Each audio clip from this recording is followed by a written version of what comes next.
Эмне үчүн бай өлкөлөр абдан бай болуп кетет дагы, кедей өлкөлөр эмне үчүн абдан кедей деген китепти окудум да.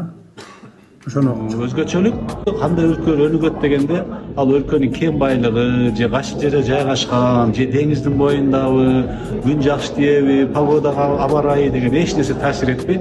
Өлкөнүн өнүгүшүнө ошол өлкөдөгү институттар, ошол өлкөдөгү жарандык коомдун орду, бийлик менен жарандык коомдун ортосундагы мамилелер жазылган да. Эгер ушул баланс сактай алсаңар, кандай өлкө болбосоңор өнүгө аласыңар деген.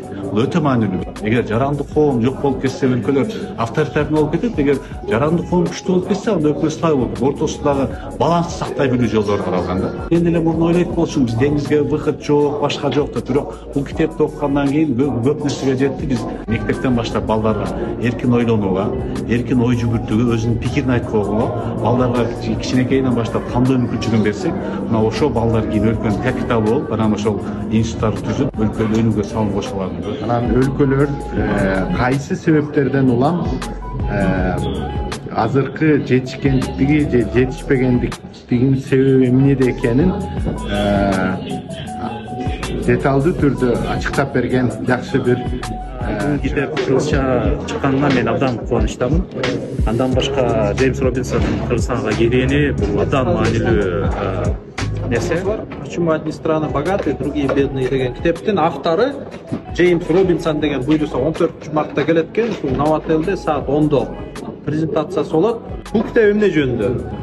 Бул авторлар 1000-2000 жылда кайсы өлкөлөр байып кетти, эмне себептен байып өнүгүп кетти, кээ бирлер кулап калды, эмне себептен кулап калды деген анализ жүргүзүп, талдоо жүргүзүп, ошонун баарын китепте элдин өнүгүүсү дейли, мамлекеттин өнүгүүсү дейли, журттун өнүгүүсү дейли.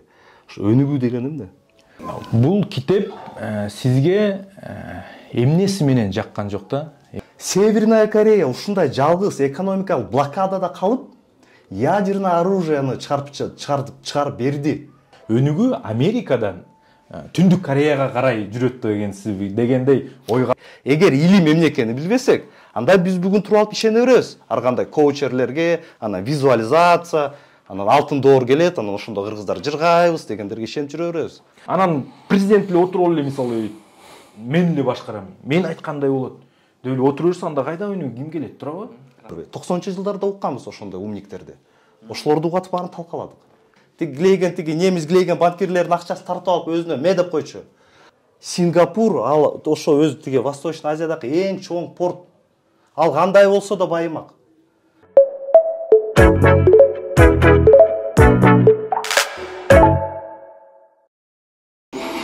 Ассаламу алейкум, урматтуу достор. Турарбеков Маек YouTube каналыбызда бүгүн жаңы долбоор баштап жаткан учурубуз.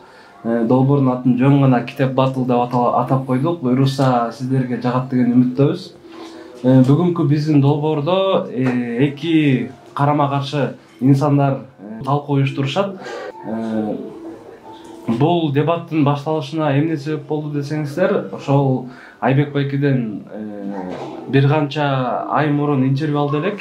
Эмне үчүн бир өлкөлөр бай, бир өлкөлөр кедей деген китеп боюнча. Ал интервью чыккан соң Канай байкебиз өзүнүн ой пикири бар экен бул китеп боюнча. Анан ушул бардык жактан сүйлөшүп, талкуулап, ушул чечимге келдик, буюрса жолугалы деп. Ассаламу алейкум байкелер, кош келдиңиздер биздин каналыбызга. Бүгүн бизде конокто Илмураз YouTube каналынын негиздөөчүсү, блогер байкебиз Канай Токтомбетов байкебиз жана коомдук активист Айбек Теңизбаев байкебиз. Кош келдиңиздер. Кош болдук. Чоң рахмат чакырууңуз үчүн. Баары жакшыбы, ден соолук иштериңиздер? Кубанычтабыз сиздерди көргөнүбүзгө. Анда биринчи сөздү Илмураз YouTube каналынын негиздөөчүсү, блогер байкебиз Канай Токтомбетов байкеге берсек. Келиңиз Канай байке. Рахмат. Ошо мен биринчи эле алгач сөзүмдү тилек сизге рахмат айткым келет эле да. Ушундай уюштурганыңызга. Себеби баягы талкуулоо, талашта тактык бар дейт. Ошону менен бирге өзүм оппонентим Айбекке рахматымды айткым келет ушул жерге келгенине. Себеби биз деги эле баягы өзүбүздүн позициябызга карама каршы пикир угуу жана өзүбүздүн позициябыз туура эмес болуп калышына, туура эмес болуп калган жагдайга келүүнү өзү эле өтө жагымсыз сезим. Байыркы гректер айткандай умение, мужество мыслить. ошого карабастан мына келип атат өз позициясын жактаганга. Мен өз позициямды айтайын. Эми бизде максат мындай эмес да, баягы сеники туура, меники туура эмес, же меники туура, сеники туура эмес деген эмес. Максат биздин көрүүчүлөргө кандайдыр бир ушу талкуулоонун эсебинен бир тергеп, бир илимий акыйкатын чыгарып, кандайдыр бир илимий жалпылыгын чыгарып, биздин угуучуларга бир туура ушу маселени ачыктап берсек деген максат да. Анан ошол үчүн силерге рахматымды айтам. Демек, эми китепке өтөйүн да, Ооба, бул китеп өзү Ажым уулу Дорон, анан Робинсон деген авторлары мына жазып атышат. Иш жүзүндө мен бул китепке эмнеге мындай реакция кылдым? Анткени бул китепти кыргызчага которуп, аябай даңазалап атышат да. Тим эле ушул китепти окусак эле Кыргызстаныбыз өнүгүп кетет деген ойлорду айтып атышат. Тим эле Робинсон өзү бизге келип атат. Тим эле Глейген конференция жасап атышат. Тим эле кыргызчага которуп атышат. Эми макул.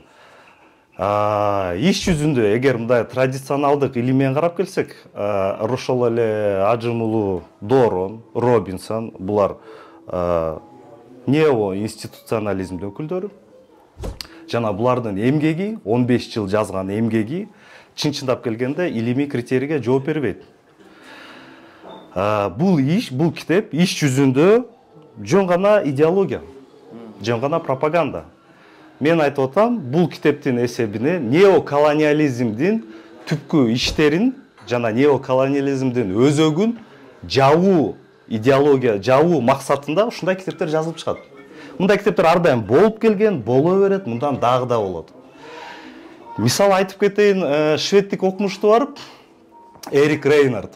Анын да аты ушундай болчу, эмнеге кээ бир өлкөлөр кедей, кээ бир өлкөлөр бай деп. Анын китебин карап көрсөк, анын китеби илимге көбүрөөк жакыныраак. Ал өзүнүн китебинде ачык эле айтып атат, кечиресиз, бул өлкөлөр протекционизмди колдонгон үчүн байып атат деп өзүнүн илимий эмгегинде ачык жазып атат. Жана анын илимий эмгегинде шилтемелер көбүрөөк. Эгер бул китепти карап келсек, шилтемелери аз, биринчи, экинчи тарыхый факторлор өтө эле аз, жана тарыхый факторлору өтө үстүртөн карап келген да. Бул биринчи. Дагы айта кетсе, дегиле институционализмга мен бир өз критикамды айтып кетет элем да. Бул китепте албетте жакшы нерселери бар. Эгер мисал такыр эле экономикадан алыс адам болсо, бул китепти окуса, албетте кандайдыр бир тарыхый жерлери бар, кандайдыр бир позитивдүү жери бар. Эгер институтта баягы инклюзивдүү институттар деп өнүгүүнүн шарттарын айтып атса, макул, мен анда каршы эмесмин. Бирок аны инклюзивдүү институт дештин кереги жок, жөн эле өнүгүүнүн шарттары деп койсо болот болчу. Бирок булар институционалисттер да, ошон үчүн институт деп атышат. Эми институттун өзүн тууралуу бир айтып кетейин ба угармандарга. Институт алдын ала болбойт. Институт пайда болуп, анын аркасынан бир кубулуш же процесс жүрбөйт. Биринчи кубулуш болот. Кубулуш болгондон кийин анын үстүнөн, анын тегерегинен анан институт пайда боло баштайт. Мисалга келели бизде светофорлор биринчи пайда болуп, анан машиналар пайда болгон жок да. Машиналар көбөйт. Азыр эле мисалы электросамокатты алалы. Электросамокаттар азыр көбөйүп атат. Кайсы бир деңгээлге келгенде анын институту пайда боло баштайт. Коем салмагы мындай болсун, электричество көп жейт экен, электричество мындай болсун деп анын кандайдыр бир баягы көзөмөлгө түшөт да, институционалдык иретке алып келет. Ошол эле нейросетти алгыла. Нейросет пайда болду. Нейросет пайда болгонго чейин баягы окумуштуулар айта элек болчу. Ой, нейросетти колдонуп силер дипломду защитаңарды кылбагыла, жана башка деген пайда боло элек болчу. Биринчи нейросет күчүнө кирип, ал кубулуш катары, процесс катары ишке ашып атат. Ошондон кийин анан институттар пайда боло баштайт. Бул нормалдуу табигый процесс. Бул бай институционализмдин критикасын айтып атам да. Айтарым кыскасы ушу. Так, рахмат ой пикириңизге. Айбек байке уктуңуз. Уктум. Сизге кезектелди. Жакшы, чоң рахмат. Биринчиден чакырууң үчүн чоң рахмат элек. Аябай жакшы долбоор баштадың. Долбоордун келечеги кең болот деген ишеничтемин. Биздин коомдо чоң муктаждык бар мындай долбоорлорго, мындай талкууларга. Анан байке айтып кеткендей, мен да кошулат элем. Бүгүнкү биздин талкуунун, дебаттын максаты сеники чын, меники туура эмес. Эң башкысы биргеликте жаңы бир идея, жаңы бир сунуш алып чыгуу деп айта кетмекчимин да. Анан буга чейин бул китепти экөөбүз биргеликте талкуулаганбыз. Мен дагы бул китеп боюнча өзүмдүн оюмду билдирдим. Бул китеп чындыгында бестселлер. Бул китеп миллиондогон тираж менен сатылган китеп. Мына Кыргызстанда дагы жакында эле бет ачар болду. Китеп кыргыз тилине которулду. Бул китептин автору Робинсон мырза дагы келип кетти. Мен бул окуяны аябай жакшы кабыл алдым. Анткени кыргыз тилине ушуга окшош китептер байма-бай которулуш керек деген ойдомун. Анан китеп боюнча айта турган болсом, негизи адам баласы менин оюмча жаралгандан бери эмне себептен кошуналар бай, биз кедейбиз, эмне себептен бул мамлекеттер бай, биз кедейбиз деп суроо өзүнө берип келген. Анан бул суроого адам баласы ар түрдүү жоопторду издеп таап келишкен да. Мисалы, мындай теориялар бар. Мамлекеттин өнүгүшүнө географиялык жана бир климаттык шарт керек дегенче. Ошондо гана эгерде ошол климат, география жакшы болсо, анда мамлекет өнүгөт деп келишкен. Дагы бир теория бул адамдардын маданияты. Мисалы, динден келип чыккан бир өнүгүүгө шарт түзүп бере турчу бир маданият бар. Эгерде ошол элдин маданияты туура болсо, тырмакчада туура болсо, анда ал өнүгөт деп айтып келишкен. Ушуга окшош бир топ теориялар бар да. Анан бул Робинсон мырза менен тиги Аджомоолу 10 жылдап жазган мына илимий, саясий, экономикалык өздөрүнүн мындай чыгармасын элге тартуулап жатышат. Алар болсо айтып атышат, мына географиядагы, климаттагы жана маданияттагы мамлекеттердин өнүгүшүнө силер баа берип жаткандай чоң таасир этпейт деп жатат да. Анан мен бул жакта мына байке дагы укса бир өзүм кошумчалап кетейин. Булардын сунушу абсолюттук негизде эмес да. Абсолюттук негизде эмес. Ушундай кылсаңар эле өнүгүп кетесиңер деген нерсе эмес. Болгону башкы бир себепти изилдеп чыгууга аракет жасашты да. Мен дагы ал китептин бет ачарына барып, өзүм дагы мына байке берген ушуга окшош суроолорду Робинсон мырзага берип келгем да. Анан негизден алып келгенде мына байке айтып кетпедиби? Тиги мисалдар өтө аз депчи. Мен оюмча мисалдар жетиштүү го дейм да. Мисалы, Кореяны алалык. Мына эки Кореяны алалык. Мына түндүк жана түштүк Корея. Бир эл, бир географиялык шарт, бир маданият. Бирок 40-жылдардан кийин булар эки башка лагерде калды да. Эки башка чоң державалардын таасири алдында калды. Анан ошого жараша саясий институттар орнотула баштады. Мына Робинсон мырза айтып атат, инклюзивдик жана экстрактивдик саясий институттар деп жатат да. Экстрактивдик бул эмне? Бул деген кичинекей топтун алдында, колунда бүт бийликтин топтолушу.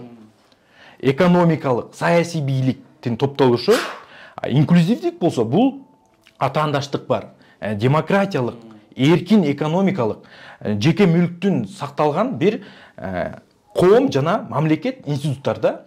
Анан эки Кореяны алалык. Азыр мисалы мына көрүүчүлөр, силер түндүк Кореяда жашагыңар келеби, же болбосо түштүк Кореяда жашагыңар келеби да? Азыр мына түштүк Корея дүйнөдө алдыңкы 10 мамлекеттин катарына кирет.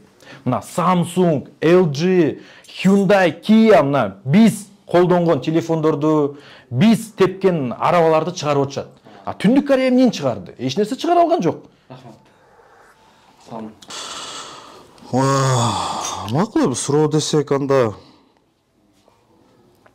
Балким түштүк. Коомдун өнүгүүсү деген өзү эмне? Мисалы, сиз кандай түшүнөсүз? Айбек мырза, мына коомдун өнүгүүсү деген эмне? Элдин өнүгүүсү дейли, мамлекеттин өнүгүүсү дейли, журттун өнүгүүсү дейли. Ошо өнүгүү деген эмне? Мен үчүн өнүгүү деген мисалы экономикалык өнүгүүнү ала турган болсок, мисалы бүгүн менин чөнтөгүмдө же болбосо менин бүгүн мисалы бүгүнкү менин айлыгым 10 000 сом болсо, өнүгүү аркылуу ошол менин айлыгым 100 000 сом болот да. Бул бир. Бирок инфляция анын да эске алуу керек. Мисалы менин сатып алуу мүмкүнчүлүгүм дагы көбөйөт да. Менин шарттарым дагы кеңейет. Мисалычы, ошону мен өзүм өнүгүү деп кабыл алам да. Толуктуңуз болот? Болот, ооба, ушу биздин проблема бүгүнкү күндө ушунда да, себеби бүгүн биз илимди билбеген үчүн, баягы илим өлгөн үчүн, тааным теориясын билбегендиктен биз өнүгүүгө ар кандай көз караш менен карай беребиз да. Коомдун, элдин, журттун, мамлекеттин өнүгүүсү дегенде бул бүт өздү камтыйт. Ошол эле экономиканы, руханий, маданий, баягы бүт баалуулуктарын тең ата алып кете алчу кандайдыр бир инструментарий болуш керек да. Жөн гана экономика менен карап калсак, анда биз бүгүн жыргап жашап атабыз. Бизде эмне деген жынсылар бар, эмне деген смартфондор бар, туурабы? Демек өнүгүү анда эмес экен да. Жөнөкөй эле бир гаджеттер менен ар кандай лексустардын бизде болушу өнүгүү эмес.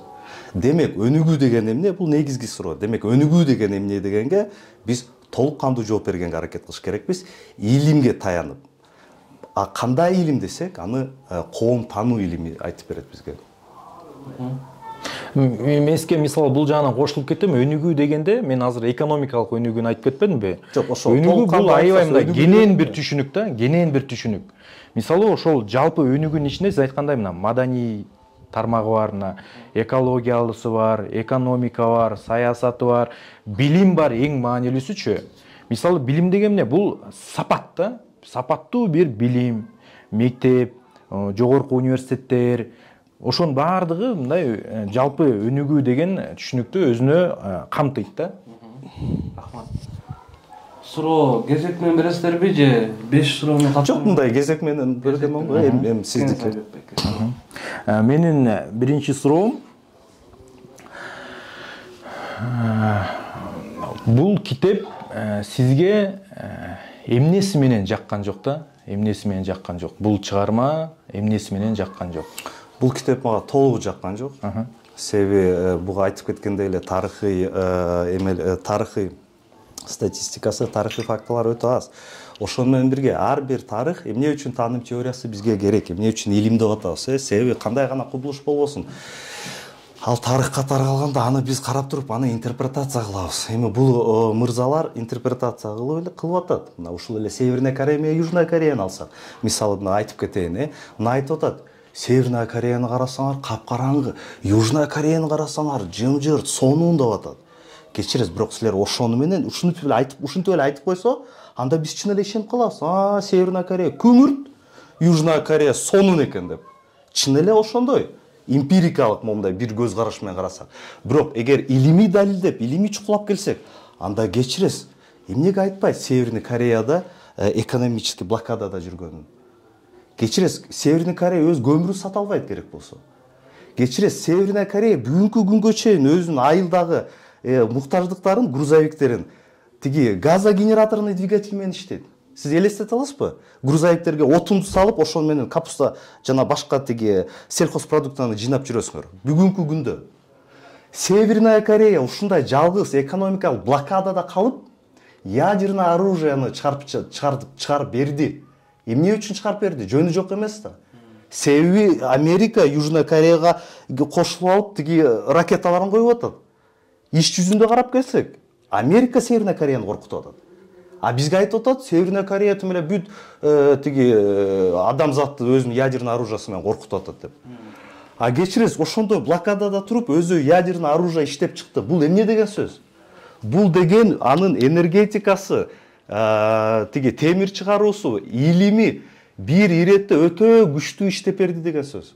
Биз бүгүн керек болсо жолубузду иретке келтире албай атабыз, полиэтиленди иретке келтире албай атабыз. Алар ядерный оружие чыгарып атат. Бул нерселерди айтпастан Северная Корея күңүрт деп коюш, бул пропаганда. Сиз кайсыл өлкөдө жашагыңыз келет? Түндүк Кореядабы же Түштүк Кореядабы? Мен жашагым келет өз өлкөмдө, Кыргызстанымда. Мен кайсы жерге мага жагат, ал бул маселеге тиешеси жок. Туурабы? Тиги Баары жыргал жашоону мисалы мындай да салыштыруу иретинде айтайын да, мисалы Кыргызстанда эми салыштырмалуу түрдө инклюзивдик институттар орнуп жатат да, салыштырмалуу түрдө. Орто Азия чөлкөмүн ала турган болсок, мисалы Түркменистан бар. Мен ойлойт элем биздин багыт ошол батыш өлкөлөрү орноткон инклюзивдик институттар деп айта кетмекчимин да. Ошол жолда дүйнө байке, дүйнө Африкадан, Түндүк Кореядан карай Германияга, Америкага карай өнүгүп жатат да. Өнүгүү ошондой. Мисалы азыр сиз айтып, сиз мындай деп түшүнүп атасыңар, сиз жок деп атасыңар. Сиз өнүгүү Америкадан Түндүк Кореяга карай жүрөт дегендей ой калтырып атасыздар. Биз азыр өнүгүү маселесин ача элек. Жок, ошол да өнүгүү, мисалы билим, мисалы билимди алалык, медицинаны алалык, маданиятты алалык, спортты алалык. Кайсыл жак, мисалы, кайсыл жакта эң жакшы шарттар түзүлүп атат. Мисалы, телефондорду алалычы, мына, Sony, Япония, iPhone, АКШ, мисалы, Canon, АКШ, Жапония, не. Ушул баары технологияда, мун баары өнүгүү. Ошол технологияларды бир гана инклюзивдик институттар тартуулай алат да. Эгерде Түндүк Кореядай же болсо жана Кытайдай, мисалы, бүт бийлик бир адамдын же болсо бир топтун колунда болсо, анда технологиялык өнүгүү, жаратмандык, креативдүүлүк деген нерселер өлүп калат да. Муну тарых тастыктап жатат да. Мисалы, мен ошону айткым келип жатат. Мисалы, азыр Кытайды алалык. Кытай Мао Цзэдундун учурунда кандай эле? Мына даана экстративдик институттар орнолгонда, Дэн Сяопин келип туруп, мисалы, ошону түшүндү да, мындай реформа кылуу багытын түшүнүп туруп, мына экономиканы ачты да. Ал эмне деди? Ал айтты: чычкан жок, берки мышык кандай өң болсо, ошондой болсун, эң башкысы чычканды кармасын деди да. Ошентип мына экономиканы ачты. Ар бир адамдын жеке мүлкүн коргоп берди, мисалчы. Ошондон өнүгүү жолуна түштү да, ага чейин андан кийин кандай болду? Меники суроо болуп атат да, менин кезегимби? Жок, эми сиз суроо бересиз. Ошо. Толуктап айтты да Айбек байке ойун. Макул. Мына Айбек, мен макул, анда мына суроо мындай да, Илай Уитни жөнүндө билесизби? Жок. Коттон Джин жөнүндө. Жок, кандайсың? Билбейсиз, Жок. Жооп берейинби өзүм? Илай Уитни. Толуктап айтып кетсеңиз. Мен эмнеге бул суроону берип атам? Себеби ошол эле Аджимоглу ушул китебинде айтып атат, мына инклюзивдүү институттар болуп, анан Америка монтип өнүгүп жыргап кеттик деп атышат. Кечиресиз, жыргап кетип атканда эмнеге Илай Уитни жөнүндө айтпайсыңар? Эмнеге тиги негрлерди пахта плантацияда кулчулукта карамаганыңарды айтпайсыңар? Илай Уитни Коттон Джин деген машинаны ойлоп тапкан. Ага чейин кулдар ошо пахтаны колу менен терип, пахтанын ичиндеги жанагы данектерин кол менен теришчү. Ошентип бир кул бүт күндө иштеп, мындай 1,5 килограмм эле пахтаны ишке жарата алчу. Илай Уитни ошо Коттон Джинди ойлоп тапкандан кийин, ал мындай аппарат да, жанагы пахтаны чогултуп эле ыргытып койсоң, ал өзү тазалап берет. Анан бир заматта эле моундай пахта даяр болуп калып атат да. Ошону тапкандан кийин огош бетер кулчулук күчөп кеткен. Ага чейин кулчулукту токтотобузбу деген ойлор бар болчу. Себеби тиги пахтаны дүйнөгө сатып караштырып келгенде негр кулдарды кармоо баягы кирешеси аз болуп аткан. Ошондо ошону кулатсакпы, кулдарды токтотсокпу деп атышкан. Баягы тиги крепостной право сыяктуу кылып жерди өзүнө берип, алар иштеп бизге бергендей кылыпчы. Бирок ушул Коттон Джиндан кийин кайра кулчулук күчөп кеткен. Кулчулук деген эмне? Бул бекер иш. Глейген жана плантациянын ээлери байып кеткен. Кантип мамлекет байып, качан өзүнүн продукциясын дүйнөлүк рынокко берип, дүйнөлүк рыноктон акча алып, анан ошо акчага өзүнө керектүү технология алабы, эмне алат, ошентип мамлекет байып. Мындайча айтканда өзүнүн коомунун ичиндеги эмгек ресурстарын ишке ашырып, кандайдыр бир нарк чыгарып, ошол наркты дүйнөлүк рынокко берип, дүйнөлүк рыноктон өзүнө керек нерсени алат. Ушул эле нерсени себебинен Англияда огош бетер баягы текстильный индустриясы өнүгүп кеткен. Себеби пахта, арзан пахта Америкадан келе баштаган. Ошол себептердин биринен көптөгөн жанагы изобретательдер ишке ашат ошолордун иши. Себеби ошого шарт пайда болуп калат. бул айтып отурса толтура, бул китеп жөн эле идеология. Тиги Мына бул китепте бул жок. Тиги азыр Байкенин оюн түшүндүм мен толугу мененчи. Ар бир өлкөнүн, ар бир элдин өзүнүн кара тарыхы бар да. Мисалы ак эмелерди өңдөр деп коет го, белые пятна истории депчи. Андай бар да. Мисалы мен ошол инклюзивдик институттардын эмнесин жактырам да. Булар ошол коомдогу сынды туура кабыл алат да. Жана ошол сынга жараша мамлекет өнүгүүгө, өзгөрүүгө аракет көрөт да. АКШнын тарыхы ошону тастыктап атат. Ооба, аларда кулчулук болгон, талашсыз. Бирок ошол кулчулукту жеңишти да. Аны кантип жеңди? Аны деген ошол инклюзивдик институттардын жардамы менен жеңди да.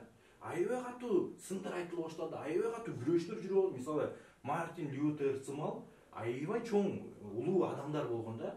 Ошолордун сыны аркылуу, мына Мухаммед Али, ошолордун сыны аркылуу, ошолордун аракети аркылуу, ошол инклюзивдик институттардын шарты менен өзгөрүп атат да. Мисалы, инклюзивдик институттардын эң башкы себеби эмне? Эң башкы мисалы өзгөчөлүгү эмне? Эң башкы өзгөчөлүгү бул сындарды кабыл ала билүү жана ошого жараша өзгөрүү. Экстративдик институттар орногондо жабык болот мамлекетчи. Сындайсыңбы, сындабайсың, кабыл албайт. Сындагандардын баарын камайт, же болбосо өлтүрөт. Мына Түндүк Корея болобу, же болбосо мисалы Түркмөнстан болобу, башка Африка өлкөлөрүндө андай мисалдар өтө көп. Мисалы да. Ошол себептен мына Байкен айткандары мен ойлойм да, менин позициямды дагы тастыктап, дагы жакшы далилдеп берип атат да. Рахмат, толуктап бүттүңүз. Суроо сизден эми. Макул, мисалы Байкенин ошол алардын чыгарган мисалы илимий популярдуу деп аталат да. Илимий популярдуу деген сөзгө биз маани бериш керекпиз. Илимий популярдуу теориясына каршы чыгып атат Байке. Ага каршы же болсо сиз кайсыл жолду туура деп эсептейсиз? Мисалычы, ошол өнүгүү үчүн эмне керек, эмне кылыш керекпиз азыртаданчы? Ошо жөнүндө айта кетпейсизби? Рахмат. Буга чейин айтып кеткендей эле эмнеге бул китепке каршымын? Себеби бул китеп өтө эле даңазал болчу. Бул бир илимий популярдуу жазганга ар бир окумуштун акысы бар. Жана жазып туруп, мен айтпай элем баягы орусча. Я не говорю то, что моя книга это последняя инстанция истины. Я всего лишь предполагаю деши. Туура, анысы жакшы. Бирок бул китептер баягы бүгүнкү системада популярдаштырылат. Бекеринен бул китеп кыргыз тилине которулбай эле. Спинозанын, Гегельдин эмгектери кыргыз тилине которулбайт, бул китеп которулат. Ушундай да, саясат. Бул китепти популярдаштырылат. Ушинтип анан бул китеп бестселлер болгон иш жүзүндө карап келсек. Кайсы десек, мен айтарым илимге таяныш керекпиз. Эгер коомдун өнүгүүсүн кызыкса, анда кечиресиз. Эргилетети Хамурапиден баштайбыз, байыркы Вавилондун. Хамурапи өзүнүн низамдарын жазып чыккан. Андан кийин бери келебиз. Бери келип Грецияга такалабыз. Кечиресиз. Досократика бар. Сократ өзү турат, Аристотель турат, Платон турат. Платон эмне деди мамлекеттер жөнүндө? Анан кийин келип бери өтөбүз, Римге өтөбүз. Римден кийин анан орто кылымга келебиз. Кечиресиз, Ибн Халдун эмне деди мамлекеттин өнүгүүсү жөнүндө? Ошол эле жанакы Монтескьенин географический детерминизм бар, коом географияга жараша өнүгөт деген сөздү биринчи Ибн Халдун айткан. Ибн Халдун андан да мурут ал айтканы кечиресиз коомдун өнүгүүсү, орусча айтып коеюн. Если ты сперва-навсего надо смотреть на народ, как он добывает себе средства для жизни деп айткан. Мындайча айтканда коом өзүнүн азык затына кандай эмгектенүү аркылуу таап атат. Ошого жараша коомдун ан сезими түптөлөт деп 11-чи кылым айтып атат Ибн Халдун. Тамерланды тозгон Ибн Халдун. Ушундай илимди тергеп келип, анан гана ушундай бир популярдуу китепти окуса болот. Анан классикалык, традиционалдуу, салттуу илимди билбей туруп, эгер мондай китепти окуп алсак, анда биз пропагандага алданып калган болобуз. Рахмат. Толуктуңуз барбы, Беке? Суроо иретин узатсам болобу? Салттуу илим деп атпайсызбы? Салттуу илим ошону кандай маңызды айтып атасыз? Мааниси эмне анын? Мааниси традиционная наука. Мисалы, ал эмне? Илим деген эмне? Негизи мындай да, илим деген бул эме да, илим деген бул бир эле түшүнүгү бар да илимдинчи. Илим мени салттуу илим, анан салттуу эмес илим деп бөлүнбөйт да. туура. Азыр сиз айтып атпайсызбы, салттуу илим депчи. Салттуу илим деген эмне сиз үчүн ошондо? Мен түшүнбөй калдым да. Мисалы, мен айтайын. кыргыздар үчүн өзүнчө салттуу илими барбы? Же болбосо тиги Жок, азыр аны Дастан Сарыкулов байке башыбызды чаташтырып салды да салттуу илим депчи. Мен салттуу илим деп айтканым традиционная наука, настоящая наука. Илим деген эмне? Илим бул биздин объективдүү реалдуулукта болуп жаткан процесс кубулуштардын биздин ан сезимде чагылдырылышы. Туурабы? Эми кандай чагылдырылат? Илимий критерийлер аркылуу чагылдырылат. Жөн эле көрүп калып эле, жөн эле бирөөдөн угуп калып эле же баарыбыз туруп эле, ай могу жашыл деп койсо мен да отуруп алып, бул жашыл экен, бул өтө жашыл деп атат. Мен да жашыл дейин деген эмес. Мындайча айтканда илимдин өзүнүн критерийлери бар.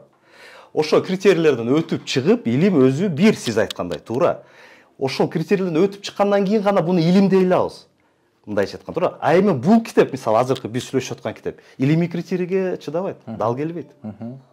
Демек, илим деген эмне билиш керекпиз. Илим деген эмне бүгүнкү күнгө чейин табышмак. Эмнеге? Себеби илим деген сөздүн өзүн жашыруу.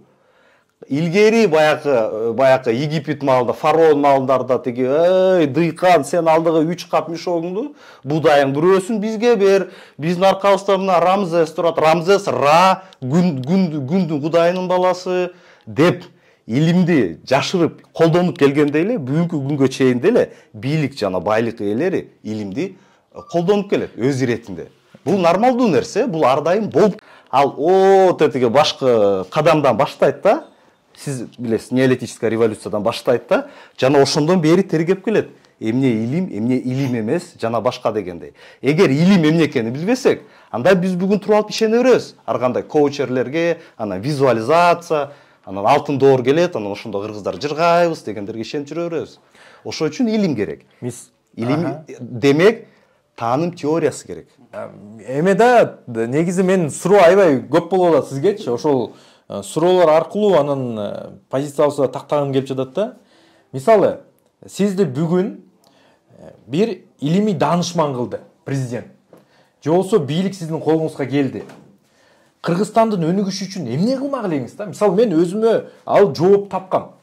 Мисалы, мен ошол эле инклюзивдик институттарды орнотуу аркылуу Кыргызстанды өнүктүрүү керек деп мен эсептеймин да. Сиз айтып атасыз, бул идеология деп. Макул, муну идеология катары кабыл алдым да. Мисалы, сизге эгерде ошондой мүмкүнчүлүк берилсе, сиз эмнеден баштамак элеңиз да? Туура. Ооба. Андай мүмкүнчүлүк сурооңуз абдан кызык экен. Андай мүмкүнчүлүк болсо, мен деле өтө үстүртө жооп берейин. Элдин өнүгүүсүнө шарт коюп бермекмин. Шарт бул инклюзивдик институттар да? Жок. Шарт деген ошол. Жок. Кандай шарт? Экстрактивдик шарт болобу, же болбосо инклюзивдик шарт болобу да? Инклюзивдик жана экстрактивдик дегендер бул жөн эле абстракция. Бул жөн эле шарттуу бир нерселерди айтуу. Өзү Ажымоглу өзү жазып атат. Кандай шарттар болуш керек? Кандай шарттарды коюп бересиз? Кандай шарттар болуш керек? Элдин эмгектенүүсүнө шарт болуш керек. Ооба. Эл эмгектегенди каалагандай болуш керек. Бүгүн биздин эл эмгектенгиси келбейт. Себеби баары биздин колубузга, мындайча айтканда, бүгүнкү күндүн цивилизациянын бүт ырыскысы биздин колубузга өтө жөнөкөй келет. Ошол үчүн бизге эмгектенүү кереги жок. Биз керек болсо коюбуздун кийиз, эмне деген нерселер бар эле бизде. Приборостроитель, полупроводниковый завод, кожный эмне деген заводдор турчу эле, эмне деген жерлер турган, кандай ирригационный системалар иштеп турган, ошонун баарын талкаладык. Эмнеге талкаладык? Себеби биздин улуу урматтуу президентибиз монтип туруп бизди ВТОго кирген. ВТОго кирген үчүн бүт дүйнөнүн арзан товарлары бизге кирди да, биздин өндүрүш толугу талкаланды. Буну түшүнүш керекпиз.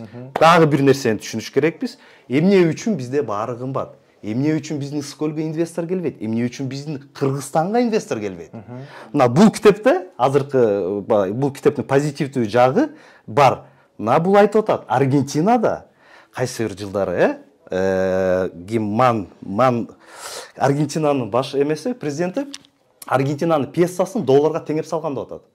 Ошого чейин Аргентина өнүгүп турган потенциал бар болчу экспорттук. Теңегенден кийин эмне болуп кетти? Аргентинанын национальный валютасы чоңоюп кетти да, элдин баары ага өзүнүн товарын тыгып салды да, анын өндүрүштүк потенциалы кыйрап калды. Мына эми бизди алгыла. Өзбекстанды алыңыз, Тажикстанды алыңыз, Түркменистанды алыңыз, Казакстанды алыңыз, алардын сомун алыңыз, биздин сомубузду алгыла. Убагында ага да монтип туруп сүйүнгөнбүз. Мына биздин Кыргыздын сому баарынан жогору, демек биз укмушпуз деп.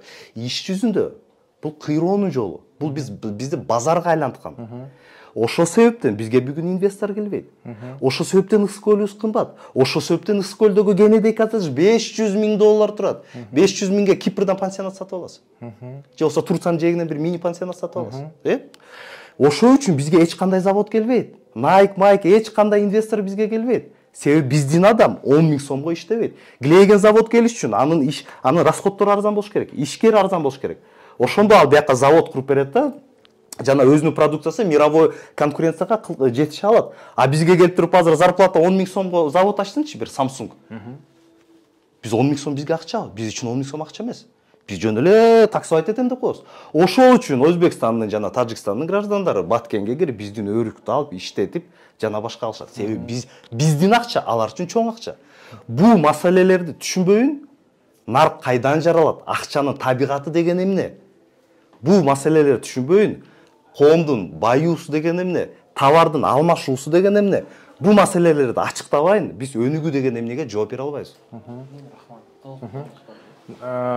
Чоң рахмат, чоң рахмат. Мне өзүм жообума так суроомо так жооп ала алган жокмун, эми жалпы мындай абстрактуу түрдө жүрдү. Ошол.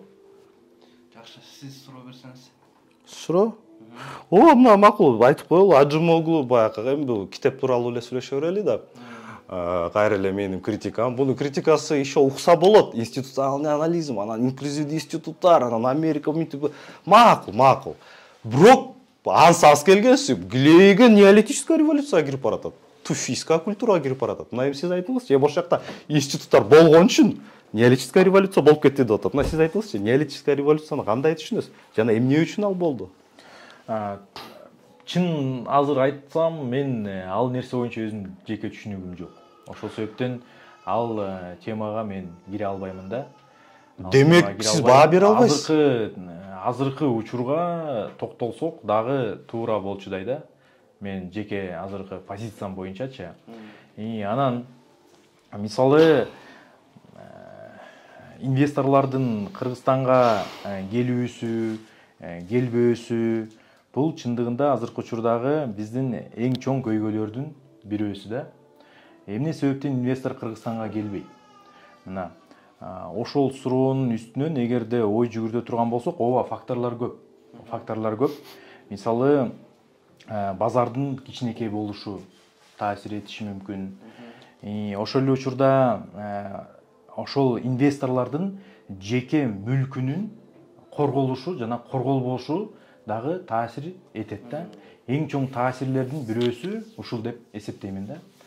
Мисалы, инклюзивдик институттардын эң башкы принциптеринин бири бул жеке мүлктү биринчи орунга алып чыгуу да. Келген инвесторлордун мисалы жеке мүлкү сакталышы керек. Тыштан келген инвестор болобу, же болбосо ички инвестор болобу, жеке мүлкү эң биринчи кезекте бул деген бир ыйык нерсе болуш керек да. Мисалы, азыркы учурда Кыргызстанда мисалы саясий багытты карай турган болсок, кандай нукта кетип бара жатат? Мисалы, чоң ишкерлердин азыр акча өндүрүп алуу аракетин биз байкап жатабыз да. Мисалы биздин коомдо аны кустуризация деп атап атат да. Ошондой шартта кандай инвестор келет, жана ошол инвестор келип акчасын салабы да. Ошол чоң суроо да биздечи. Ошого көңүл буруш керекпиз. Чоң рахмат. Мен эмне дейлем, кечиресиз, бул китепти окуп, анан бул китепке бир мындай китепти түшүнүш керек. Китепти түшүнүш үчүн анын ар бир мазмунун окуп, критикалап чыгыш керек. Анан неолитическая революцияны билбей туруп, бул неолитическая революция жөнүндө жазып атат да. Неолитическая революцияда ушундай институттар болгон, ошол үчүн болду, ошол үчүн неолитическая революция өзү болду деп атат, Анан бул нерселерди билбестен, анда сиз демек бул китепти түшүнгөн жоксуз, жана бул китепке баа бере албайсыз.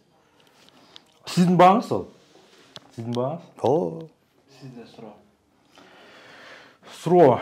Ошол неолитическая революция деп атасыз. Өзүңүздүн ушул баамдооңузду айта кетсеңиз. Ошого. Бул эки автор, эки дос айтып атат. Институттар болгон, ошол үчүн байыркы адамдар 14 миң жылын божомол менен 14 миң жыл мурун туфийская культура пайда болгон деп атат, туфи кургап калган дарыя да, туфи. Ошо себептен аларда институт болгон деп атат. Кандай институт? Аларда агайыны, мындайча айтканда, коомдук иерархия болгон деп атат. Кечиресиз, кыргыздарда да андай иерархия болгон. Биздин тиги устукандарыбызды караңыз. Уча кимге тартылат, шыйрак кимге тартылат, көз жана башка. Тиги бизде да улуусу болгон жана башка, келиндин ору, тиги жээн. Бизде азыр чынчылап карап көрсөк, кыргыздын баягы социалдык иерархиясы өтө татаал. Жээн деген бар, бөлө деген бар, аталашы бир тууган деген бар. Бизде ал институт абдан зор болгон, биз отурукташкан жокпуз. Ал айтып атат, ошондой институттар болгон, ошол үчүн отурукташып калган деп атат. Ал айтып атат, макул. Тиги жана орокту көрүп, анан жанакы тиштерин көрүп, кандайдыр бир ышыгса, орусча айтканда сову на глобус натягивает. Өзүнүн бир институту жок, институттарды, ошо институттар болгон, ошол үчүн отурукташты деп атат.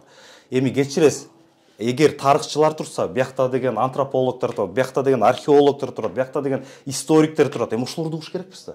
Ошолорду уксак, алар айтып атат, ооба, туфийская культура чын эле биринчи отурукташта баштаган, жана өзүнүн шалаштарын куруп. Бирок анын себеби ошого объективдүү шарт түрткөн. Баягы жапай дандар ошол жерде быша баштаган.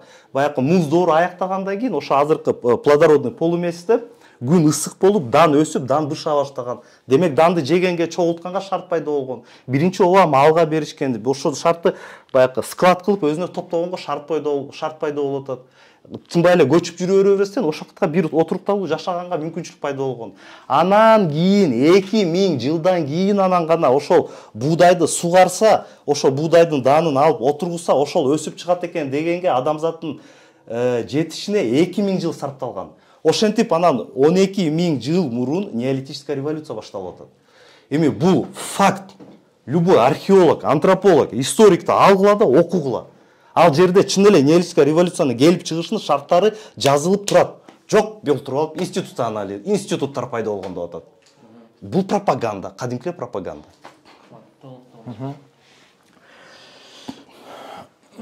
Бир нерсени башкарыш үчүн институттар керек да. Өзүнөн өзү башкарылбайт да. Бир нерсени туура башкарыш үчүн ошого жараша туура курулган, бири-бирин көзөмөлдөгөн, өнүгүүгө жакшы шарт түзүп берген институттар керек. Институттар жок, ар бир нерсе курайт. Мисалы, азыр могу сиздердин деле бир топ да болчу. Тилек мырза, сиздин бул командаңыз бир топ. Силердин деле бул жакта өзүңөрдүн бир институттуңар бар да, арадачы. Институт деген эмне? Бул деген башкаруу. Мисалы, ар бир адамдын өзүнүн жоопкерчилиги бар. Мисалы, сиз монтаж кылган адам дагы бар, туурабы? Монтаж кылган адамдын өзүндө бир эркиндиги бар. Мисалы, азыр биз бул жакка келдик, отурдук. Бул жакта мына каршы тарабыбызда отурган балдар бизди башкарышты да. Башкарышты. Мисалы, сиз бул жакка отуруңуз, тиңде жылыңыз, арты жаман болуп атат деп башкарышты. Анткени булар адис да, билет да, билет. Мисалы, сиз маек ала турчу адам катары жана бул топтун башчысы катары, эгерде буларды укпасаңар, жок, жөн отурчу, мен билгендей болот. Мен ушул жакта калып атам деп, мисалы, диктатор катары отурсаңар, анда бул видео жана бул маек эффективдүү болбойт болчу да. Көрдүңөрбү? Мына ошого биз институт деген ошол да, ошону туура коюу, ар бир адам жоопкерчилигин так аныктоо, анын бир өзүнүн фантазиясына, өзүнүн билимине жараша, өзүнүн милдетин так аткаруу, ошондо анан сапаттуу бир продукт чыгат да, сапаттуу бир нерсе чыгат. Мамлекет деле ошол. Мамлекет деле чоң бир мамлекет деле так ошондой. Мисалы, азыр силер жакшы тартсаңар, силерге бирөө келип кошулушу мүмкүн, бир инвестор акчасын бериши мүмкүн. Мисалы, жакшы болуп атасыңар, келе, силерге сапаттуу болуп атат, командаңардын ар биринин өзүнүн жоопкерчилиги бар экен депчи, акча бериши мүмкүн. Жана ошондон силер да өнүгүп баштайсыңар да. Камера сатып алганда. Камера, жагы сапаттуу камера сатасыңар, сатып аласыңар. Мисалы, ошол сөйт мамлекет да ошол чоң нерсе да. Анан президент эле отуруп эле, мисалы, мен эле башкарам, мен айткандай болот деп эле отуруп жүрсө, анда кайда өнүгүү, ким келет, туурабы? Рахмат. Сурооңуз барбы? Жок, мен бул жерге бир нерсе кошуп жалап кетким келет. Эч ким айтпай эле институттун кереги жок. Албетте, адамзаттын өнүккөн бүгүнкү акыбалы институтсуз өтпөйт. Институт бул нормалдуу нерсе. Бир гана ошол институттор коомдун, элдин, журттун, мамлекеттин өнүгүү шарттарын чагылдырып бериш керек. Ал үчүн өнүгүү эмне дегенге жооп бериш керекпиз. ошондо гана ошо өнүгүүгө уйкаш өнүгүүгө жараша институттарды иштеп чыгабыз. А бизге сырт жактан деңиздин ар жагына туруп алып кыргыз сен момундай институттар кылсаң өнүгөсүң деген пропагандага алданбоого чакырып жатам. Биз өзүбүз иштеп чыгыш керекпиз ошо. Анан баарын эле уга бербей. 90-жылдарда укканбыз ошондой умниктерди. Ошолорду угатып баарын талкаладык. Бүт экономикасын талкаладык. Мен оюмча суроо берилеби бияктан азыр? Жок, Сизде суроо жок болсо сизге суроо берилет. Жок, мен суроо бердим да. Тиги Жок, эми мен суроо берем, кечиресиз. Эми мен суроо берем. Макул, туура. Суроо тууралуу десек, мына мен мындай суроом болсун да.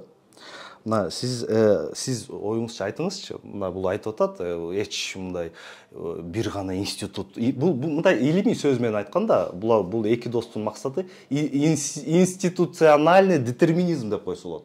Убагында географический детерминизмди кирген Монтескье жаратылышта деп. Анан кийин дагы тиги биологический детерминизм деп киришкен. Биздин акпыз, биз каныбыз укмуш деген расисттер Винстон Черчиллге окшогон. Андан кийинкилер анан Гитлер болуп кеткен. Эми булар институциональный детерминизм. Ошо институт болсо жыргап кетесиңер деп атат. Иш жүзүндө андай эмес. Иш жүзүндө объективдүү реалдык өтө татаал. Ошонун ичинде диндин да таасири бар. Эми сиз айтыңызчы, Мартин протестантизм коомдордун өнүгүүсүнө кандай таасир этти сиздин оюңуз боюнча? Жакшы белгилеп кеттиңиз.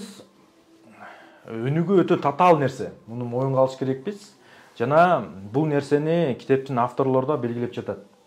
Мен институционалдык детерминизм деп деле ошого алып барып жатышат дегенден алысмын. Анткени башынан эле белгилеп жатышат, бул өнүгүү жолдорунун бири дегенсипчи. Мисалы 100% бизге ишенгиле деген нерсеси жок. Жана мен дагы жеке өзүмдүн позициям менен айта кетмекчимин. Өнүгүү нерсе татаал. Анын артында көп нерселер бар. Ошондо моюнга алыш керекпиз деген ойдомун. Бул жакта диндин дагы өнүгүүгө болгон таасири бар. Мисалы, Мартин Лютер боюнча суроо узатып атат. Протестанттык этика боюнчачы. Протестанттык этиканы азыр эми YouTube каналдын көрүүчүлөрү кандай түшүнөт, муну дагы жакшылап карап чыгыш керекпиз. Протестанттык этика христиан дининин бир багыты да. Буну көбүнчө мисалы немистер, мисалы Америкада протестанттар көп да. Анан бул дин эки нерсеге өтө чоң басым жасайт да. Булар эме дейт, акчаны көп чогулт дейт. Жана ошол акчаны туура башкар дейт да. Бул бир башынан эле бул дин финансылык сабаттуулукка үндөгөн бир дин да. Сен жашоо кандай десем, бул жашоодо жашаган нерсеге жараша, жашооңо жараша, бул нерсе жашоого жараша, кийинки жашоодо дагы ошого жараша жашайсың дейт да. Бул чындыгында диндин ошол өнүгүүгө болгон түрткүсү да, туура фундамент түзүп берүүсү да. Ошондо моюнга алыш керекпиз. А бизде тилекке каршы азыр Кыргызстанда мен эмнени байкап атам? Кыргызстанда ушундай бир диний агымдар бар го. Азыр жашап аткан нерсе маңызы жок. Мисалда маңызы жок. Бардык жана өнүгүүгө каршы келген нерселерди айтышат. Анан кайда өнүгүү болот да? Ошол себептен диндин дагы белгилүү бир деңгээлде өнүгүүгө таасири чоң. Жана муну протестанттык этика, ошол Макс Вебер чыгарган протестанттык этика жана дух деп жазган чыгармасы бар. Таасири бар, талашсыз, таасири бар. Толуктоо суроо даярдап турасыз. Мен толуктап коеюнбу? Ошо толуктап коеюн, анда макул. Чын эле таасири абдан күчтүү болгон ошо жылдары. Мына айтып кеткендей, сиз жолуңузда мына көрүнүп турат да, сиз баягы салттуу экономика илиминин өнүгүүсүн окуган эмессиз да. Ошол үчүн мындай көп түшүнө албай атасыз да, эмне үчүн кайсы өлкөлөр протестанттар депчи. Тарыхта өтө оңой эле бунун баары. Протестанттар ошол убагында баары баягы бир католик дин болуп турганда, протестантизм кайдан келип чыгып атат? Ошол эле элдердин арасынан өзүнөн байлар пайда болот. Ал байлар католический церковьтан башын үзгүсү келет, өзү менен өзү оокат кылгысы келет да. Ошону менен бирге ал меркантилизмдин заманы. Меркантилизмде бүт баягы алтын эң чоң баалуулук болуп атат да. Ошону менен бирге географиялык жанакы Кристофор Колумб, Васко да Гама дегендердин заманында мындай эпоха географических открытий, чоң маршруттар ачылып атат, соода сатык күчөп атат. Ошол маалда бир корабльды матросторду алып ага акчасын барып сен Индияга барып калемпир алып кел деш үчүн ага ал чоң риск да, ал кайык баратып жоголуп кетет жолдон. Ошол үчүн корпоративный метод керек болчу, баары чогулуп акчасын кошуш керек болчу. Ошону менен бирге элдин ичинен акча чогулткан бир инструмент керек болчу. Ал инструмент жок болчу. Ошол маалда анан уже банкирлер бар, азыркы Ротшильд, Рокфеллер дегендер менен тең ата болуп жүргөн Германияда банкирлер пайда боло баштайт. Ошону менен бирге адамдар түшүнө баштайт, эгер биз процент ала баштасак, эл мен сага акча алып келем, кел деп биздин кемелерди жүктөй баштайбыз процент эсебинен. Процент эсебинен биз коомдун ичиндеги жаткан акчаларды мобилизация кылабыз да, өзүбүздүн маршруттарды ача баштайбыз. Индияны көздөй жана башка деп. Башкача айтканда, бул баягы буржуазиялык элементтер башталып чыгып келатканда, ошондо Мартин Лютерге кадимкидей эле келип герцог Саксонский өзүнүн коргоосун берет жана айтат: "Ай, Мартин, сен айтчы элдерге. Баягы өз сөздөрүңдү айтчы. Биз бай болгубуз келет, бизди Кудай күмүрт болуп жашаган эмес, биз немисче Библияны окуйбуз" деген сөздөрүңдү айт. Ошону менен бирге акырын айтып койчу. Эгер процент алса болот, бирок проценттин алган кирешенин максатына Кудайга жаккан жумуш жасасаң болот деген нерсени кийирчи деп баштайт. А Мартин Лютер түшүнгөн адам, ал түшүнөт, ал ошону ишке ашырат. Ага Мартинге чейин андай толтура чиркөө адамдары кылат. Ошол эле жана протестант өлкөлөрүндө, ошол эле кальвинисттер толгон токко, ошол эле гугенотторду эмне кылып салышты? Бир түндө кырып салышты. Ал деген себеби бийлик талашуу, байлык талашуу болчу. Ал эми Мартин Лютердин аман калганы герцог Саксонский өзү коргоп берет Мартин Лютерди. Ошентип жаңы дин пайда болуп атат, протестантизм. Мындайча айтканда, протестантизм бизнесмен адамдардын юридикалык жаңы бир институту болуп атат. Ошонун эсебинен протестантизм ишке ашып атат. Ошонун эсебинен Голландия глейген Испанияны жеңип атпайбы? Испанская корона. А испанский корона частно жеке менчикти тааныган эмес. Тиги немис глейген банкирлердин акчасын тартып алып өзүнө ме деп койчу. А Голландияда андай жок. Голландияда жеке менчик деген күчтүү болуп кеткен. Францияда ошентип болуп атат. Англия эмне үчүн Англия алдыга чыгып атат? Елизавета маалында эле алар глейген Испаниянын 150 кайыгын өзүнүн 3 эсе аз кайыгы менен талкалап салып атпайбы? Бунун баары эмнеден пайда болуп атат? Себеби протестантизм ошол эле соодагерлер, бизнесмендерге, кол өнөрчүлөргө мүмкүнчүлүк берип атат иштегенге. Мындайча айтканда, протестантизм ошол бизнесмендер жаңы идеясы болуп келген. Бул өтө чоң роль ойногон. Ошол инклюзивдик институттар бар да. Ошол эле Англиянын өнүгүшүнө алып ошону инклюзивдик институт дештин кереги жок. Жөнү гана шарттарын айтыш керек. Бул жакта мен байкашымда байке ошо терминге каршы мындай деш керек. Байкен өзүнүн термин чыгарат. Терминге эмес, мен ишти өзүнө могу камера деп айтыш керек. Макул, мындай телефон деп айтыш керек. Анан тилектин колунда инклюзивный институт турат дештин кереги жок. Мына сизге мындай суроо берейин да, байке. Мисалы, немистер жөнүндө сөз жүрүп баштады да. Мисалы, Мартин Лютер немистер жөнүндө сөз жүрө баштады. Мисалы, немистерди алалы. Экинчи дүйнөлүк согуштан кийин булар эки жакка бөлүнүп калды да. ГДР анан ФРГ болду. ФРГнын өнүгүшүн карагылы, экинчи дүйнөлүк согуштан кийинчи мисалы, институттарын карагылы, кимдер келди бийликке, ГДРди карагыла. Мисалда, ошол өлкөгө эки башка институттар орноп калды да. Мисалы, ГДРдики коммунисттик, пландык экономика. ФРГ болсо тиги базар экономикасы. Мисалы да, анан кандай өнүгүү жүрдү? Мисалы, салыштыралык да, ага чейин кандай эле бул өлкөлөрдүн потенциалы, ошол эки тараптынчы потенциал кандай эле? Андан кийин анан эки лагерге экөө бөлүнүп калгандан кийин кандай нукта өнүктү да? Мисалы, кандай институттар орноду? Ошол институттарга жараша өнүктү. Тигил тарапта СССРдин таасири чоң, бул тарапта Американын таасири чоң. Бирок кайсы тарапта гаджеттер көп болду. Институттар дагы жакшыраак болчу да. Ошол өнүгүүгө шарт түзүп берди. Мисалы, суроо да сизге. Макул жооп берем. Сиз өзүңүз теманы жакшы ачыктап атасыз. Бул дароо эле айтып кетейин. Союз маалында капиталисттик менен коммунисттик лагерь болуп тармашып турушкан. Ошентип өзүлөрүнүн сателлиттер аркылуу кармашып келишкен, ошол эле юг тиякта тиги Куба дейли. Ал макул, ал бүттү. Эми келе бүгүнкү күндүн баягы. Айбек, мен сизди туура түшүнүңүз, мен жамандабайм сизди. Мен сиздин жашыңызда дал ушундай көз карашты болчумун. дал ушунча илимди жөнүндө таанышым жок болчу, илимди мен түшүнчү эмесмин. Ошол себептен ушундай либералдуу көз карашка ээ болчумун. Бул нормалдуу нерсе. Ошол эле Бодо Шефер, анан Кесек, анан капкайдагынын баарын окучумун. Ушуга окшогон бир пропаганда китептерди окуп ишенип калчумун. Эгер сиз маселени терең изилдесеңиз, анда сиз байкайсыз. Ошол эле мамлекеттер, азыр мына сиз айтасыз, Южная Кореяны айтасыз, Сингапурду айтасыз, туурабы? Японияны айтасыз, туурабы? Бул мамлекеттер ошол эле азиатский тигр, анан ошол эле ГДР, ФРГни айтып келсек, бул капиталисттик дүйнөнүн витриналары.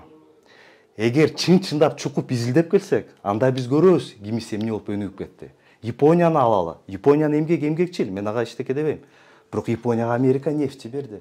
Японияга Америка өзүнүн рыногун берди. Америка ага инвестиция кылып берди. Америка батыш, коллективдүү батыш өзүнүн рыногун ачып берип атат. Тойотасын сатып алат жана башка. Ошол эле Южная Кореяны алыңыз. Качан мамлекет өнүгөт, качан өзүнүн эмгектик ресурсун дүйнө рынокко бергенде өнүгөт. Аларга мүмкүнчүлүк берди. Южная Кореянын продукциясы толугу батышта кыдырып жүрөт. Samsung баштап. Албетте бул өнүгөт.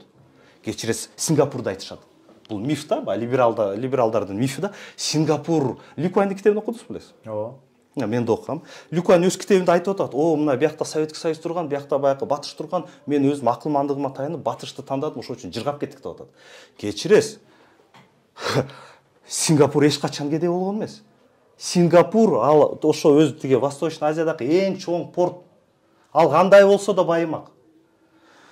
Ал портты ээлемдеп кимдер гана кырылышкан жок. Англия, Испания, Голландия бири-бири менен талашып келген ошону.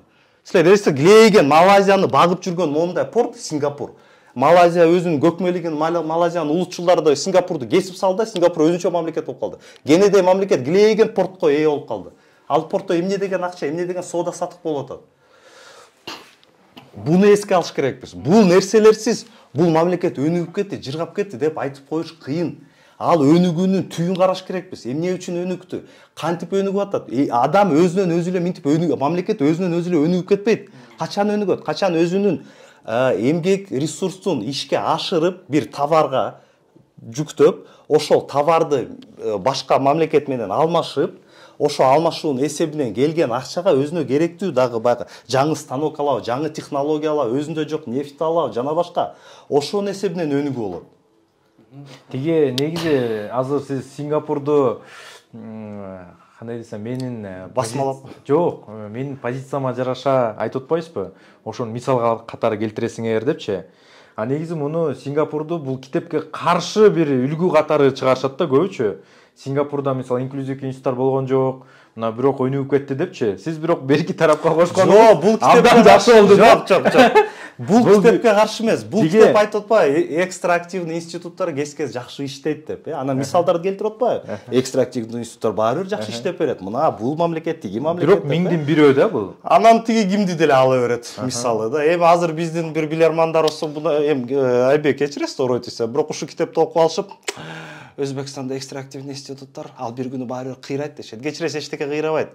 Өзбекстан чоң мамлекет, мисалы өзүнүн экономикасын сактап калды. Бизде болуп талкалаган жок. Керек болсо бизге ГЭС курганга жардам берген атат. Өзүнүн эмне деген заводдорду ачып атат. Эмне деген элин багып атат. Эмне деген элини жумуш камсыз кылып берип атат. Ооба, бир аз кыйналып атышат бизге караганда, бирок өзүнүн эгемендүүлүгүн сактап келатат. Чек арасын сактаганга укугу бар. Өз тилинде сүйлөгөнгө укугу бар, өз маанайын өстүргөнгө укугу бар, өз тилинде китеп чыгарганга укугу бар. Өз министерство образованиясы өзү чыгарат. Мына биздин балдар мондай китеп окуйт деп туруп, өзү чыгарат. Бизде болуп талааны карабайт. Биз эмнени окуйбуз, кантебиз, бизге жардам бергилечи деп. Керек болсо өзүнүн тилин өнүктүрүп атат, эл катары өнүгүп атат. Мисалы, бул туруп эле кыйрап кетпейт. Кечиресиз, ал тиги Каримов диктатор дей беребиз. Иш жүзүндө Каримов илимди түшүнгөн мыкты киши болгон, кечиресиз. Бүт мамлекетин сактап калды. Билбейм, сиз үчүн Каримов үлгүлүү адам болсо анда сөз улантуунун кажети жок го дейм. Диктаторлор жанакындайчы үлгүлүү өлкөлөрүн өнүктүрүп, тиги элдерин кыйнабай. Эми илим. Жок, эми Айбек мындай да. Илим деп атап туруп эле сиз. Илим жок, мен бир айтып кетейин. Эме да мындай эле да байке, мисалы жөнөкөй эле суроо менен чечилет да. Сен кайсы өлкөдө жашагың келет деген суроо менен эле да. Айбек, сиз илимден түшүнүңүз жок, ошол үчүн ушундай суроолорду берип атасыз. Жөнөкөй суроо да. Бул антип чечилбейт. Кайсы жерде чыгат? Мен Гавайда жашагым келет керек болсо. Урматтуу байкелер, рахмат бүгүн Кудай буйруса көрүүчүлөрүбүз өздөрү көрүп чет чалат деген ойдомун. Китеп окугандары сиздердин сөзүңүздөрдү угуп комментарийге жазыңыздар оюңуздарды. Сиздер да кандай ойлойсуздар, Кудай буйруса. Азыр болсо бир жыйынтыктоочу сөз болсун. Кимиңиздерден баштайлы? Байкеден баштайлы, Байке. Жыйынтоочу сөз өтө жөнөкөй да. Ар бир кубулушту предметте эле аны түшүнүш үчүн биз илимдин инструменттерин колдонуп түшүнүш керекпиз. Анан өзүбүздүн сезимибиз, башка бирөөбүздүн субъективдүү бир баягы жеке частный формаларына ишенип, же дагы бир илимпоздордун ойлоруна, көз караштарына ишенбестен, ошол предметти изилдөөнүн инструментине таяныш керекпиз. Таануу инструменти бар, таануу теориясы деген бар. Аларды билиш керекпиз. Башкача айтканда, илимий теориялык изилдөөнүн усулдарын билиш керекпиз. Илимий таануунун усулдарын билиш керекпиз. Илимий акыйкаттын критерийлерин билиш керекпиз. Ошондо гана биз объективдүү реалдуулукка туура баа бере алабыз. Эгер аны билбесек, анда биз телевизордагы, YouTube'дагы жана ар кандай тети окшой китептерге пропагандаларына ишенип жүрө беребиз. Иш жүзү объективдүү реалдуулук бизге ага карабайт. Биз эмнеге ишенип атабыз, ишенбей атабыз, ошо Ажымогул туура эмес жазды, ага карабайт. Чындык өз ирети менен жүрө берет. Эгер биз чындыктай ан сезимибизде чагылдырылбасак, анда чындык бир күнү чокубузга тиет. Жыйынтыктоочу сөз. Талкуу кызыктуу болду. Байкеден да мен көп нерсени алдым, үйрөндүм, чындыгында. Рахмат сизге. Анан негизи изилдөө бул менен токтолуш керек. Жеке мен үчүн дагы, мына Байке үчүн дагы, жана көрүүчүлөр үчүн дагы. Мен ишенем, сиздер дагы бул талкууну дебатты көрүп, мындан ары да жакшылап изилдеп, анан өзүңөр дагы бир суроо жаратып, ошого жооп аласыңар депчи. Мен Кыргызстанды кандай көрөм? Кыргызстанды мен эркин, жеке мүлк сакталган, мисалы демократиялык, бийлик өкүлдөрүнүн шайлануу укугу бар, адилеттүү, таза, акыйкат бир мамлекет катары көрүм келет да. Бул деген эң биринчи кезекте бул инклюзивдик институттар. Жана мен өзүмдүн активдүү мисалы ишимде ушундай бир баалуулуктарды жайылтууга жана Кыргызстанда орнотууга аракетимди жумшаймын да. Мен ишенем, биз бул аракетти биргеликте кылабыз деп. Чоң рахмат. Эң сонун рахмат бүгүн келип бул белек. Бул китеп Аникин, юность науки. Жанагы салттуу илим деп атпайбы? Экономиканын тарыхына кызыксаң, ушул китептен баштасаң болот. Бул экономисттер үчүн эмес, жөнөкөй тил менен жазылган китеп. Ошол менен бирге бул китептин баягы эмеси катары дагы мындай бир эмеси бар, кызык жери бар. Мондай купон бар. Менчиктештирүүнүн купону. Бул да биздин тарых. Бул да өтө кызык нерсе. Мен муну тапканда абдан кубандым эле. Эгер ким тарыхка кызыкса, бул бир баалуулук болот окшойт деп ишенем.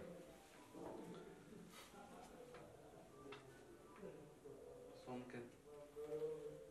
Урматтуу достор, Кудай буйруса биздин конкурска катышсаңыздар болот. Анда биздин ушул бүгүнкү келген Кандай Байкеге жана Айбек Байкеге эң кызыктуу делген суроолордун ичинен тандаласыздар, өзүңүздөр анан мага айтасыздар ушул комментарийди. Комментарий сөз калтырыңыздар, буйруса мондай сонун китеп жана Айбек Байке уткан адамга, жеңүүчү адамга ошол дүкөнгө алып барып, каалаган китебин алып берем деп сөз берди. Кудай буйруса эфирибиз бир аз да болсо пайдалуу болду деген ишеничтебиз сиздерге. Кийинки бул долбоорубуз сиздерден гана көз каранды болот. Уланабы же уланбайбы? Андыктан эгерде уланышын кааласаңыздар, колдоп, бөлүшүп, айтпачу элем, лайк басып кетсеңиздер болот. Чоң рахмат сиздерге. Сиздерге да бүгүн келип бергениңиз үчүн. Рахмат.